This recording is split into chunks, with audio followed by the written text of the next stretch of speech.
ನೋಡಿ, ಬಹಳ ಪ್ರಮುಖವಾದ ಜವಾಬ್ದಾರಿ ತಂದೆ ತಾಯಿದು. ಎಲ್ಲರಿಗೂ ಎಲ್ಲರಿಗೂ ಎಲ್ಲ ಕಾಲದಲ್ಲೂ ಯಾವುದೇ ಪ್ರಾಯದಲ್ಲಿರಲಿ ಸಂತೋಷ ತೃಪ್ತಿಕರವಾದ ಬದುಕು ನಡೆಸಬೇಕು ಅನ್ನೋ ಆಸೆ ಇದೆ. ಸೊ ನೀವು ಆ್ಯಸ್ ಪೇರೆಂಟ್ಸ್ ಟುಡೇ ನನ್ನ ಪ್ರಾಯ ತಲುಪುವಾಗ ಕೂಡ ನೀವು ಸಂತೋಷವಾಗಿರಬೇಕು ಅನ್ನೋದಾದರೆ ಈಗಲಿಂದ ಪ್ಲ್ಯಾನ್ ಮಾಡ್ಕೋಬೇಕಾಗುತ್ತೆ ಅಂತ ಅಷ್ಟೇ ನಾನು ಹೇಳೋಕೆ ಹೊರಟಿದ್ದೀನಿ.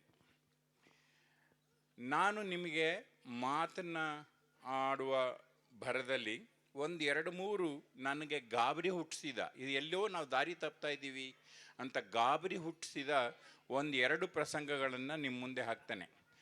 ಹಿಂದೆ ಇರೋರಿಗೆ ಸಂಪೂರ್ಣ ಕಾಣಲ್ಲಲ್ಲ, ನೀವು ಅಡ್ಡ ಆಗಿಬಿಟ್ರೆ ಏನು ಮಾಡ್ತಾರೆ ಅವರು? ನಾನು ಕಾಣೋದೇ ಇಲ್ಲ ಅವ್ರಿಗೆ. ಸೊ ಈಗ ನನಗೆ ಮೊದಲು ಗಾಬರಿ ಹುಟ್ಟಿಸಿದ ಒಂದು ಪ್ರಸಂಗ ಅಂದರೆ, ನನ್ನ ರೋಡಲ್ಲಿ, ನಾನು ದುರ್ಗಾ ಲೇಔಟಲ್ಲಿ ಇಲ್ಲೇ ಇದ್ದೀನಿ, 2 ವರ್ಷದ ಹಿಂದೆ ಇಲ್ಲಿ ಬಂದೆ. ನಾನು ಆಲ್ಮೋಸ್ಟ್ ಆ ರೋಡು ಯಾವುದದು ನಮ್ಮ JKVK ರೋಡ್ದು ನನಗೆ ಒಂದು ಎಂಡು, ಇನ್ನೊಂದು ಎಂಡು ಆ ರೋಡಲ್ಲಿ ಇದೆ. ನನಗೆ ಹುಡುಗರನ್ನ ತುಂಬ ಖುಷಿಯಾಗಿ ಮಾತಾಡಿಸ್ತಾನೆ ನಾನು ತಿರುಗಾಡುವಾಗ. ಆ ಥರ ಒಂದು ಸಲ ಒಂದು ಹುಡುಗನ ನೋಡಿದೆ ನಾನು. ನನ್ನ ಮನೆ ಇಲ್ಲಿದೆ, ಅವನು ಸೈಕಲ್ ಹೊಡಿತಾನೆ. ಹೇಗೆ ಸೈಕಲ್ ಹೊಡಿತಾನೆ ಅಂದರೆ, ಮೇಲಕ್ಕೆ ಹೋಗ್ತಾನೆ, ಅದು ಡೆಡ್ ಎಂಡು, ಆ ಡೆಡ್ ಎಂಡಿಂದ ವಾಪಸ್ ಇಲ್ಲಿಗೆ ಬರ್ತಾನೆ. ನಾನು ಪ್ರತಿದಿನ ಇಷ್ಟೇ ಸೈಕಲ್ ಹೊಡಿಯೋದು ನೋಡ್ತಿದ್ದೆ. ಒಂದು 11-12 ವರ್ಷದ ಹುಡುಗ ಅವನು. ಸೊ ನಾನು ಒಂದು ಸಲ ಅವ್ನು ಕೇಳಿದೆ, ನಮ್ಮ ಪರಿಚಯ ಇದೆ, ಮುಖ ಪರಿಚಯ ಇದೆ, ನಾವು ಮಾತಾಡಿಸ್ತೇವೆ. ಇದೇನು ಒಂದೇ ರೋಡಲ್ಲಿ ಮೇಲಿನ ಕೆಳಗಡೆ ಸೈಕಲ್ ಹೊಡಿತಾ ಇದೆಯಾ, ಯಾಕೋ ಇನ್ನೊಂದು ರೋಡ್ ನೋಡು, ಇನ್ನು ಸ್ವಲ್ಪ ನೋಡು ಅಂತ. ಏನು ಮಾಡ್ಬೇಕು ಅಜ್ಜ ಅಂದ. ಇನ್ನೊಂದು ಕೆಲಸ ಮಾಡು, ಇಲ್ಲಿದೆಯಲ್ಲ ನೇರವಾಗಿ ಹೋಗು, ಲೆಫ್ಟ್ ತಗೋ, ಅಲ್ಲೊಂದು ರೋಡ್ ಕಾಣುತ್ತೆ, ಇದ್ರ ಪ್ಯಾರಲಲ್ ರೋಡ್ ಅಲ್ಲಿ ಕಾಣುತ್ತೆ, ನೇರವಾಗಿ ಹೋಗು, ಡೆಡ್ ಎಂಡ್ ಸಿಗುತ್ತೆ, ರೈಟ್ ತಗೋ, ಪುನಃ ರೈಟ್ ತಗೋ, ಇದೇ ಜಾಗಕ್ಕೆ ಬಂದ್ಬಿಡ್ತೀಯಾ ಅಂದೆ. ನಿಮ್ಗೆ ಅರ್ಥ ಆಯ್ತಾ? ಅವನು ಭಾಳ ಖುಷಿಲಿ ಹ್ಞೂ ಅಂದ. ನನಗೆ ಆಮೇಲೆ ಒಂದು ಸಣ್ಣ ಗಾಬರಿ ಆಯಿತು. ಯಾರೋ ಹುಡುಗ ಅವನು ಇಲ್ಲೇ ಹೊಡೆದ ಅಭ್ಯಾಸ ಆಗಿದೆ ಅಂತ. ಸರಿ, ನಾನೇನು ಮಾಡಿದೆ, ಅವನು 4 ರೋಡ್ ಸೇರುವ ಒಂದು ಜಾಗದಲ್ಲಿ ನಿಂತು ಅವನು ನನಗೆ ಕಾಣೋ ರೀತಿ ನಾನು ನಿಂತ್ಕೊಂಡೆ. ಚೆನ್ನಾಗಿ ಮಾಡ್ದೆ ಅವನು. ನಾನು ಹೇಗೆ ಹೇಳಿದೆ ಹಾಗೆ ಹೋದ. ಆದರೆ ಡೆಡ್ ಎಂಡಿಗೆ ಹೋಗಿ ವಾಪಸ್ಸು ಒಂದು 60 ಅಡಿ ಹಿಂದಕ್ಕೆ ಬಂದು ಪುನಃ ರೈಟ್ ತಿರುಗ್ಕೊಂಡ. ಅಲ್ಲಿ ಕ್ರಕ್ಸ್ ಇಷ್ಟೇ. ನಾನು ಏನು ಹೇಳಕ್ಕೆ ಹೊರಟಿದ್ದೀನಿ ನಿಮ್ಗೆ ಅರ್ಥ ಆಗಿದೆ ಅಂತ ಅಂದ್ಕೊಂಡಿದ್ದೀನಿ.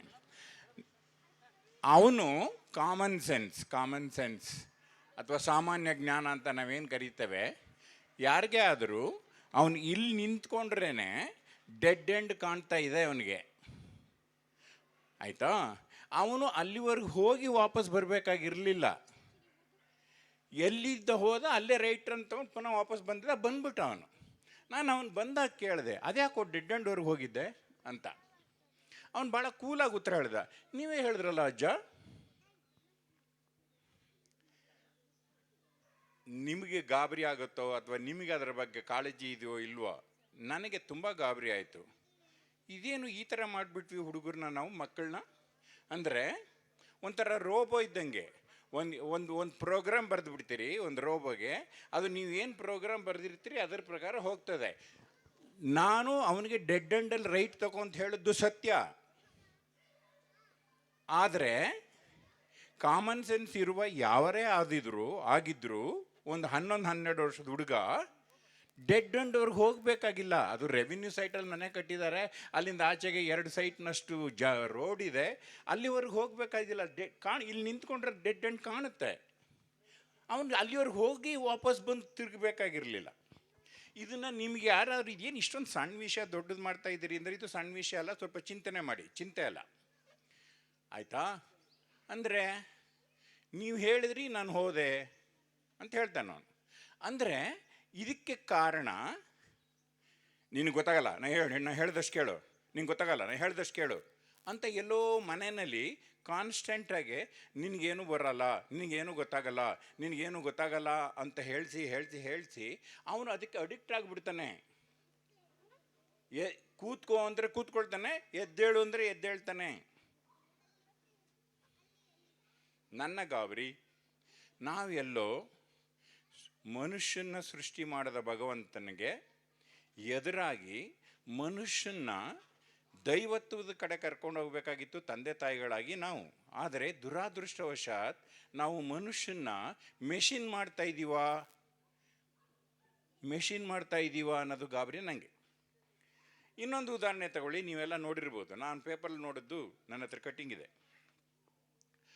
PUC ಓದ್ತಾ ಇರುವ 18 ವರ್ಷದ, PUC ಸೆಕೆಂಡ್ ಇಯರ್ ಓದ್ತಾ ಇರುವ 18 ವರ್ಷದ ಬಹಳ ದೊಡ್ಡ ಇಂಟರ್ನ್ಯಾಷನಲ್ ಲೆವೆಲ್ ಸ್ಕೂಲಲ್ಲಿ ಓದ್ತಾ ಇರುವ ಒಬ್ಬ ಹುಡುಗನ್ನ ಅವನಿಗಿಂತ ಚಿಕ್ಕ ಪ್ರಾಯದ ಇಬ್ಬರು ರೋಡಲ್ಲಿ ತಿರುಗಾಡುವ ಹುಡುಗರು ಕರ್ಕೊಂಡೋಗಿ ಒಂದು ಅಂಗಡಿ ಮುಂದೆ ಕೂಡಿಸಿ, ಅವನು ಇದರಲ್ಲಿದ್ದಾನೆ, ಸೂಟು ಬೂಟು ಟೈ ಎಲ್ಲದಲ್ಲೂ ಅವನು ಕೂಡಿಸಿ, ಅವನ ಹತ್ರನೇ ಜಾಮಿಟ್ರಿ ಬಾಕ್ಸ್ ಇಸ್ಕೊಂಡು ಜಾಮಿಟ್ರಿ ಬಾಕ್ಸಲ್ಲಿ ಅವನಿಗೆ ಚುಚ್ಚಿ ಅವನ ಹತ್ರ ಇರೋ ದುಡ್ಡು ಕಿತ್ಕೊಂಡು ಹೋಗಿದ್ದಾರೆ.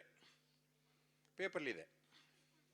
ನಾನು ಹೇಳ್ತಾ ಇರೋದು, ಇವತ್ತೆಲ್ಲ ನೀವು 1 ತಿಂಗಳ ಹಿಂದಿನ ವಿಜಯ ಕರ್ನಾಟಕ ನೋಡಿದ್ರೆ 3ನೇ ಪೇಜೋ 4ನೇ ಪೇಜಲ್ಲೋ ಫೋಟೋ ಸಹಿತ ಹಾಕಿದ್ದಾರೆ. ಯೋಚನೆ ಮಾಡಿ, ಒಬ್ಬ PUC ಓದುವ 17-18 ವರ್ಷದ ಪ್ರಾಯದ ಹುಡುಗನಿಗೆ ತನಗಿಂತ ಚಿಕ್ಕ ಪ್ರಾಯದ ಇಬ್ಬರು ಮಕ್ಕಳನ್ನ ತಾನು ನೋವು ಮಾಡ್ಕೊಳ್ಳದಿರೋ ಅಷ್ಟಾದರೂ ಪ್ರಿವೆಂಟ್ ಮಾಡೋಕ್ಕಾಗಲಿಲ್ವಾ? ಯಾಕೆ ಹೀಗಾಗ್ಬಿಟ್ವಿ ನಾವು? ಯಾಕೆ ಆ ಮಗು ಆಗಿದೆ? ಇನ್ನು ಮುಂದೆ ಬದುಕಿನ ಇಡೀ ಬದುಕನ್ನು ಅವನು ಸಮರ್ಥವಾಗಿ ನಿಭಾಯಿಸಬಲ್ಲನೆ? ಅದು ನನ್ನ ಗಾಬರಿ. ಅವನು ಸಮರ್ಥವಾಗಿ ನಿಭಾಯಿಸೋಕೆ ಆಗಲ್ಲ. ಆಗದೇ ಇರೋ ರೀತಿ ಮಾಡಿರುವ ತಂದೆ ತಾಯಿಗಳ ಇನ್ಸ್ಟ್ರಕ್ಷನ್ ನಿಮ್ಮನ್ನು ಆ ಪ್ರಾಯ ಅವನು ತಲುಪೋಷ್ಟೊತ್ತಿಗೆ ನೀವು ವಯಸ್ಸಾದವರಾಗಿರ್ತೀರಿ. ಆಗ ನೀವು ಸುಖವಾಗಿರೋಕ್ಕೆ ಸಾಧ್ಯವಾ? ಸ್ವಲ್ಪ ಚಿಂತನೆ ಮಾಡಿ ಸ್ನೇಹಿತರೆ. ಇದು ನನ್ನ ಕಾಳಜಿ.